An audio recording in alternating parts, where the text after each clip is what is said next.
morning and a warm welcome here on Kushti TV to a professional golfer and fellow friend, Adam Stacey. Good morning, Adam. How is everything, mate?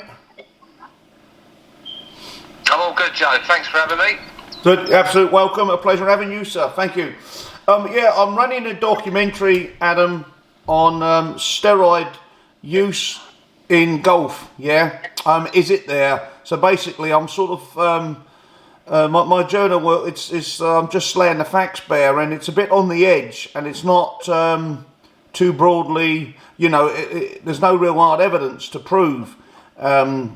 Is there steroid use in golf because of the testing regime? But really, I'm touching on the area. Is it in golf, firstly, and secondly, is it the message that we should be sending out to young wannabe professional golfers? Should they be putting the body through this, or is it perfectly acceptable? But firstly, I want to ask them, you were 7 times European #1 long hitting champion. So you won the Order of Merit 7 times, you won 19 events worldwide, and probably more of an highlight, you finished third in the world long hit championship. So you're there to know you can certainly shift the golf ball.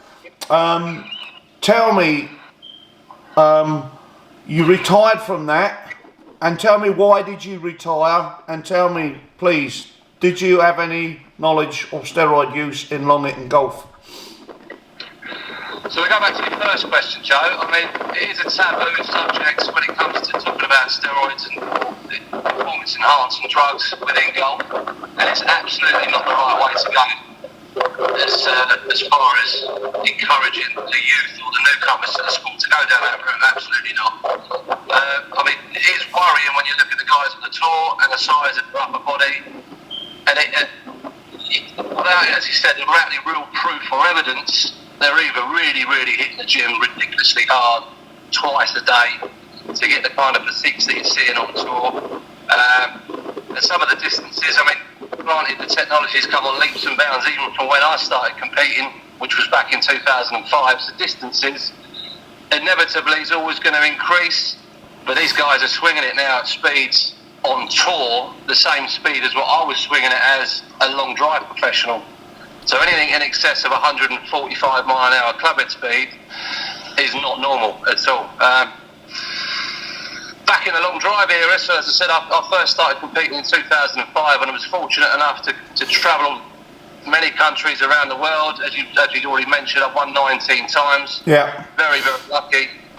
But during that sort of 5-6 year period, it was blatantly obvious each time, especially when I travelled to the States, that some of these competitors were coming back year after year and physically getting massive. It doesn't, you put the dots together, it weren't, in my eyes, physically possible, even if you trained ridiculously hard, without any kind of encouragement or help. Yeah. You were never going to get that size legally. Did you? And it was weird. It kind of went into the corrupt sort of side of it. It was one of the main reasons why I couldn't compete anymore, really. I just wasn't good enough. But I wasn't willing to take that risk to go down that route of actually cheating, essentially. And risking possible health factors to your body as well. Exactly. I mean, I'm no expert on that sense, but yeah, if you're putting stuff into your body on a daily basis to enhance performance later on in life, you're going to suffer. It's just a fact of life. Was there ever a time? Was there ever anybody? What we're not going to do is we're not going to mention any names, because we're not in the business of bringing people down. We're just going to highlight some facts. Was there ever anybody that you could outdrive, you could outperform, and you were aware that you'd taken something? Yeah. So was there ever any proof? Did you ever see anybody take anything that were previously not as long as you, then suddenly become longer than you? Never any hard proof or evidence. Any verbal? You come back year after year, possibly a bit of verbal. Not that I was ever earwigging into conversations, but I mean, just physically looking at the guys coming back and the shoulders just getting massive, and And it got to the point. I mean, there was a testing process in place in the States, and out of the seven years that I competed over there, not once did I ever hear of anyone failing a drugs test, which is, in an ideal world, that's how it should be, but obviously it would always decrease the value of whatever manufacturer's fault if people were caught doing that. And it's at that point it was a bit of a tight-knit community as far as people competing, and as I said, it's a taboo subject that no one really wanted to discuss too much, but it was still, to the general bloke who turned up, blatantly obvious that it was definitely happening. Okay. So it was. There's nothing you could really do about it. He's had to take it on the chin and accept the fact.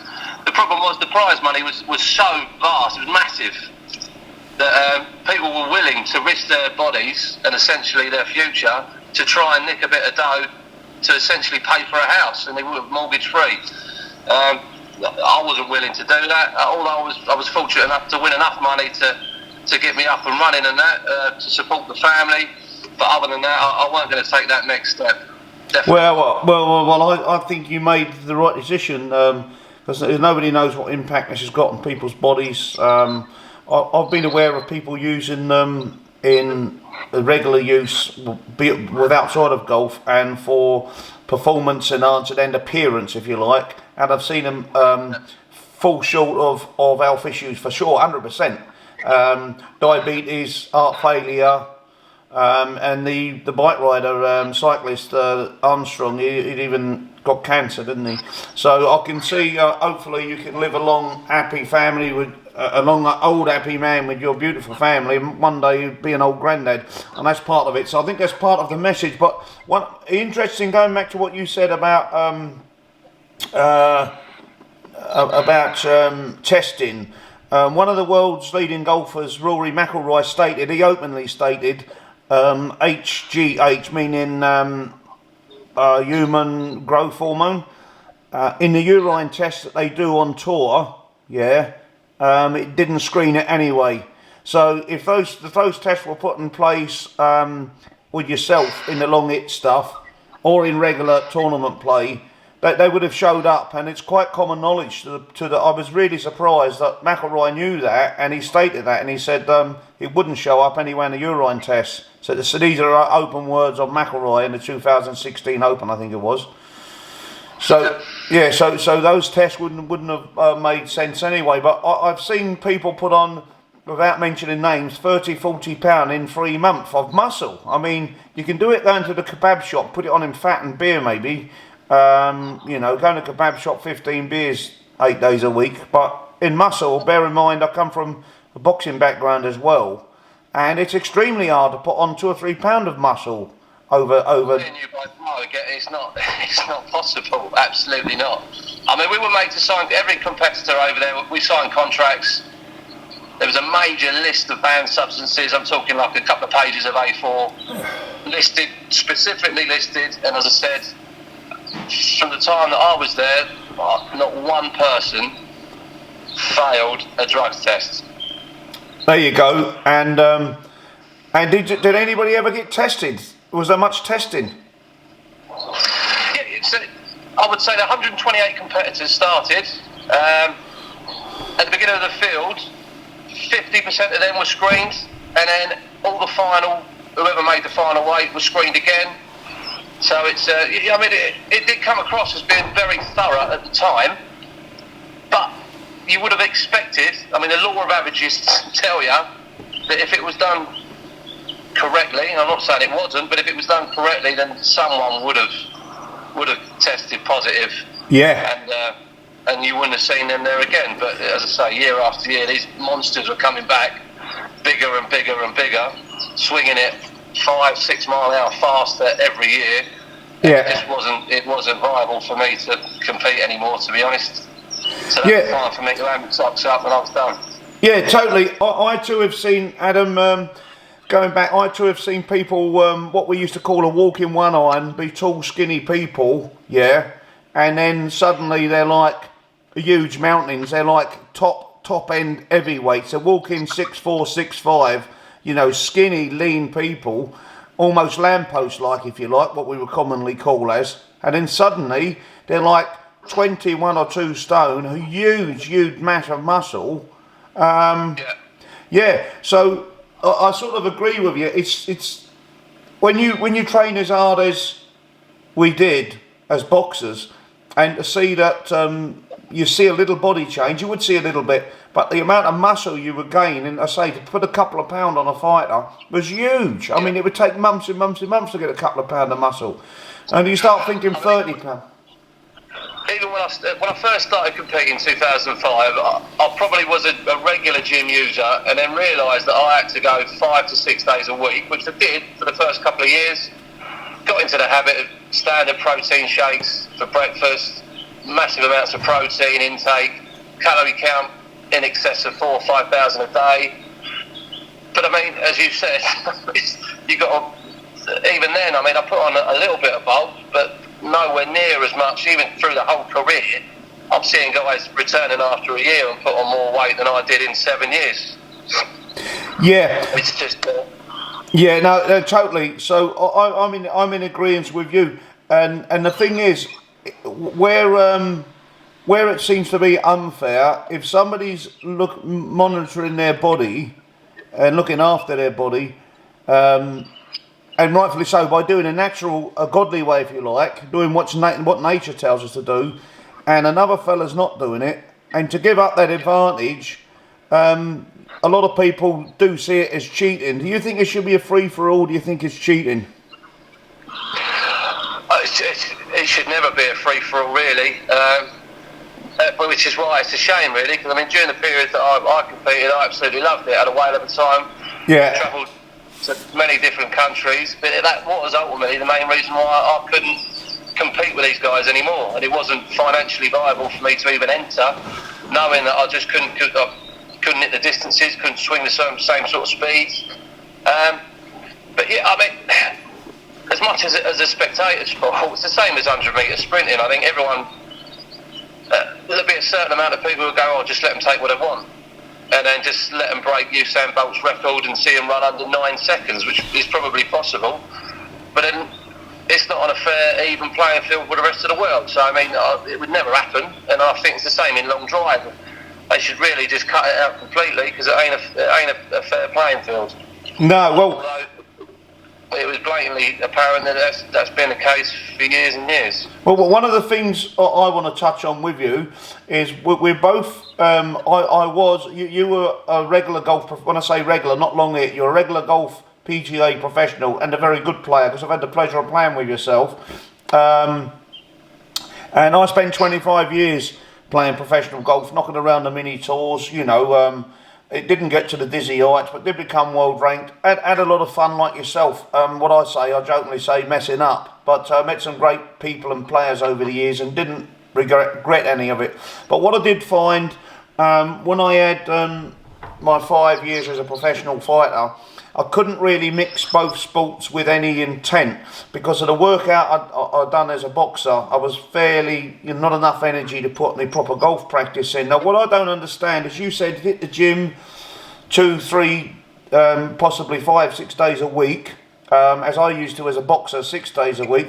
What I've never understood, during regular play, a 1 hour warm up approximately, 45 minutes for your breakfast, leave your hotel, get to the course, sign your card, come back, assess your weaknesses. We always worked on something. If you weren't happy with us, there would normally always, 99 times out of 100, be something to work on. Chipping, putting, iron play, whatever the weakness in the area. So you go practice another hour for that. You then will need some food.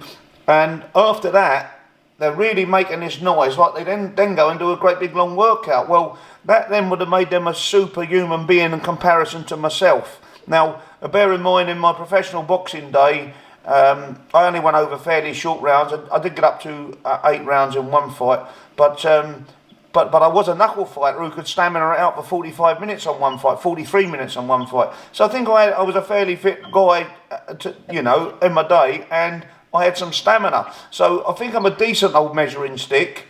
But what made these guys so superhuman? I can't understand where all this workout could happen after a long day's golf and practice. What are your take on that? I'm the same as you, mate. I mean, the guys now, I mean, there was rumour about Brooks Koepka having a moan up at the last Ryder Cup because he just didn't have the facilities to train prior to the round and to train after the round.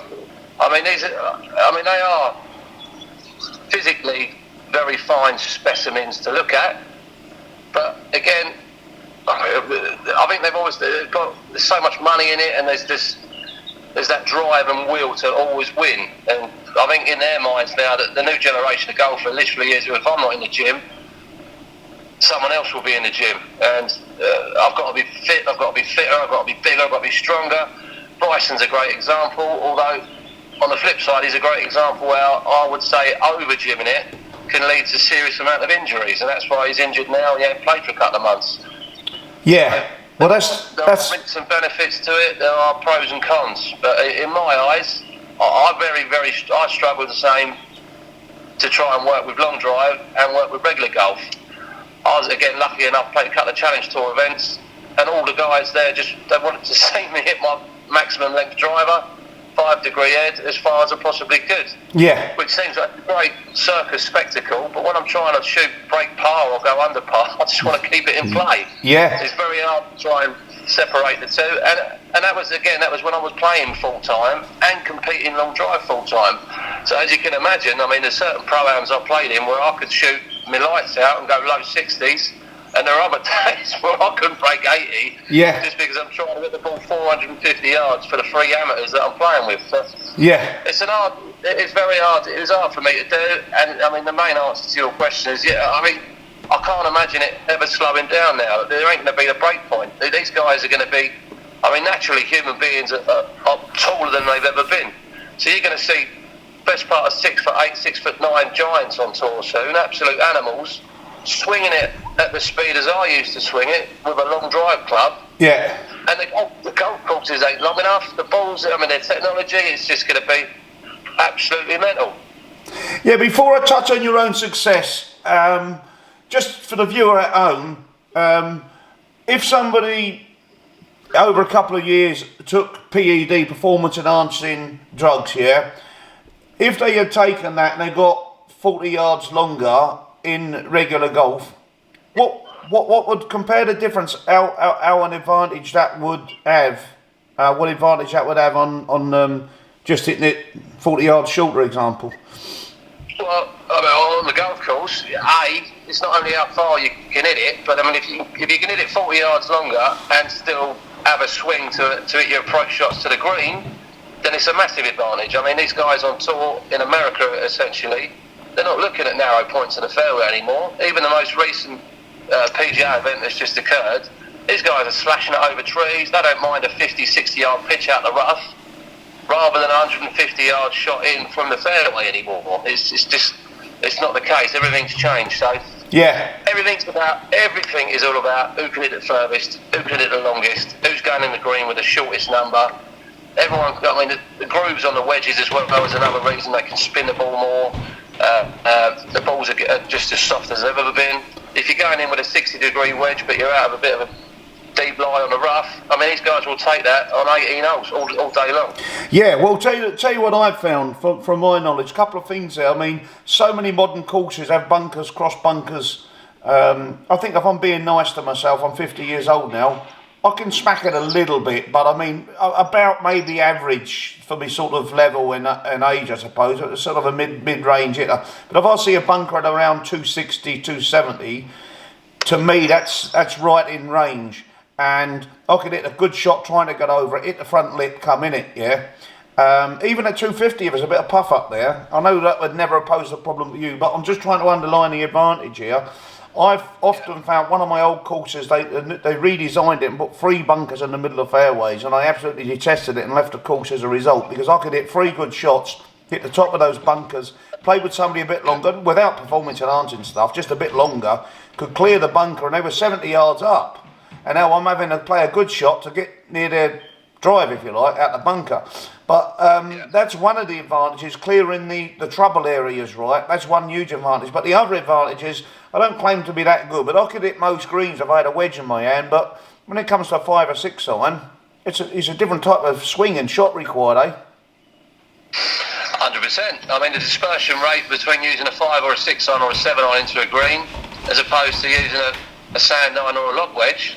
I mean, if you look at the national stats on tour, I mean, it's vast. I mean, the chances of you missing a green with that sort of club, and then not only hitting the green, but getting it within 10 to 15 feet, is massive. It's massively increased. Absolutely. That's why you're seeing these youngsters come out on tour, and they're blasting 60s, 61s, 62s, day in, day out. So Smash a driver as hard as they can. They take all the trouble out of play. They take all the dog legs out of play, because all you've got to do is whip it over the edge of the trees, hit the fairway, happy days, miss the fairway, happy days. They're going in with a lob wedge. Easy. Absolutely, couldn't agree more. So before I touch on your own success, in your opinion, it's blatantly obvious that it's in long hit golf. When I was competing, and I'm talking, this is nearly 17 years ago now, when I first started, within that first 5 or 6 year period, without being blatantly naive, but yeah, you could tell it was happening.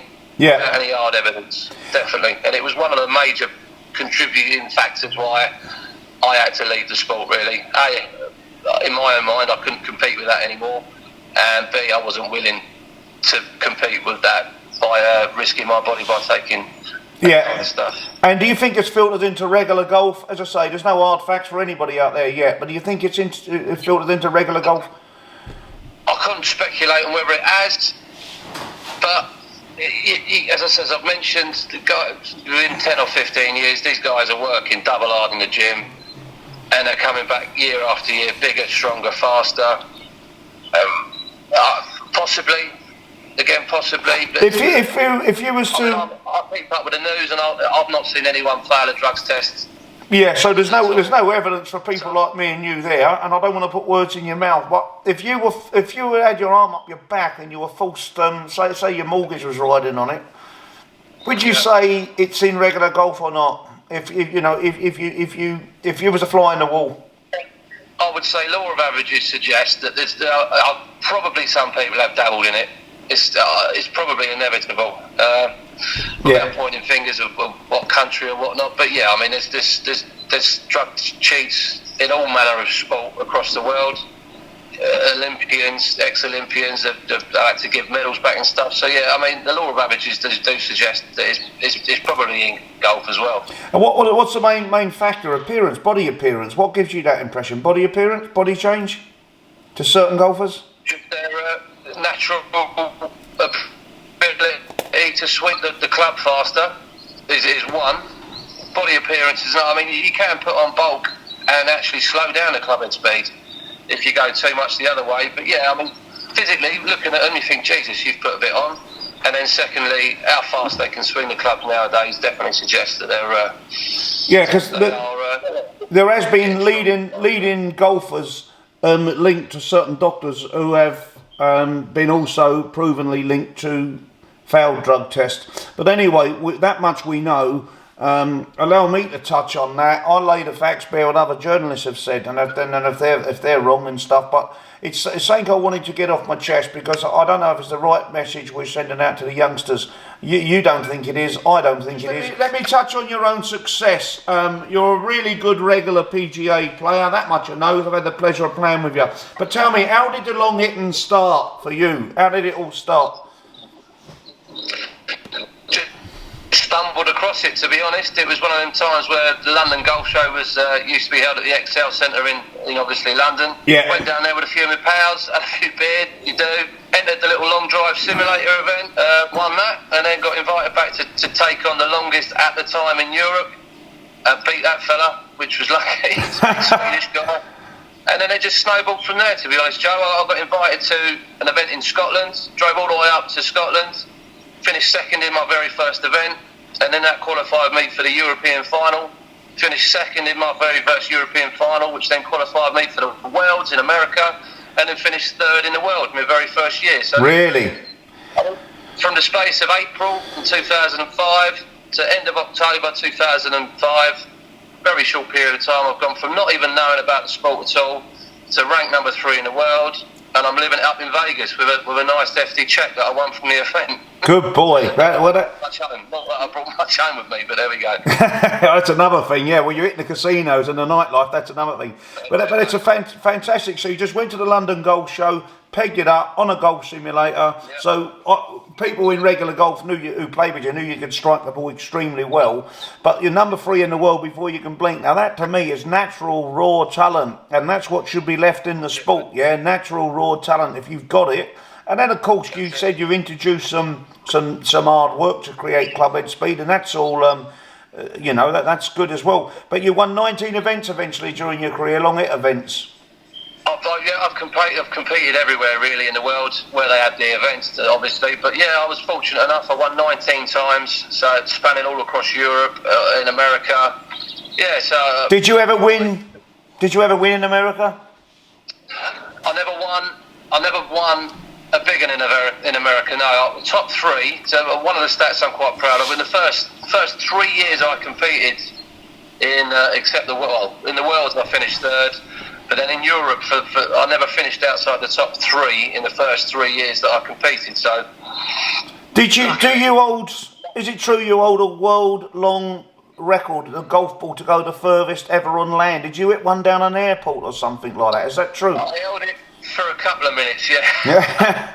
I smashed it down there. It was a few years ago now, but yeah, about 730 yards it was at the time. I had a 2-degree driver, which is 2 less than a putter. Yeah. And managed to keep this thing nice and straight. It went like a little bullet straight down the middle of the runway, and then it hit the camber of the runway and went off just at 7:30. But yeah. Well, I remember. Real good fun times. Lucky enough, got a few sponsors invites into some nice regular golf events. I've won a few pro-ams and regional events as well, so I can't complain. Good for you. Just for the viewer at home there, to give you some idea how long Adam used to hit the ball, just outside of London at the Leyland Golf Club, there was a long drive competition. And it was fairly open for people because there could be hidden talents like Adam in the crowd. But obviously you had tour professionals from all around different parts of Europe. But I entered regular professional but couldn't hit the ball. But I entered for a bit of fun because outside the serious professionals it was a real fun event, Adam. And beers and etc. Taking place. And a nice crowd gathering. So I had my 6 balls. It's 6 balls and you had to get it in the grid and they counted, alright? Yeah, your longest one. Is that correct, Adam, yeah? As I remember it? Yeah, 6 balls, 1 count. Yeah, and I like getting the ball with a fade, and I was putting this big sort of hard roll draw on, and it was a slightly uphill, not much, almost flat, but just a fraction uphill because we teed off at the back of the green and we went up the par 5 fairway, the 18th. And so I remember sweating and giving it a go, and I got a round of applause at 301 yards. And still not a bad old tonk, slightly uphill. And then Adam comes along. I don't know if you remember this, Adam, but I remember it clearly. You hit 389 yards. Now, that's just that's 400 yards almost, and that was slightly uphill. So it was just 88 yards ahead of me. Now, that in regular play would have me hitting a 3 with him hitting a wedge into green, right? Yeah. So that's how long he was. But Adam, you were 7 times European Order of Merit winner. You won 19 events worldwide. You were world ranked number 3, and you had the longest shot ever hit on land. You hit one down a runway once. So yes, I'll go over that once more. A man that just got into the sport almost by luck or a bit of fun, if you like, at the London Golf Show. 7 times European number 1, 19 times worldwide winner, world number 3, world long record. I think that is pretty good. And Adam, it was such a shame that you were forced out the sport in a roundabout way because you couldn't compete due to what you felt was people using performance enhancing drugs, and you wasn't firstly willing to cheat and to put your body through that. And I think that needs a gentle round of applause to all the people at home. Thanks for joining us here on Kushti TV. You're an absolute gentleman, and you're just good luck in the near future with all what you're doing. Thanks, Joe, mate. Thanks for having me. Well, it's an absolute... And all the best to you and your new channel as well, mate. Thank you very much, and we hope to see you on the show at some time in the future. Definitely. Good luck. Definitely. Good luck. God bless. Hit it straight down the middle. Take care. Take it easy. Cheers, mate. Bye.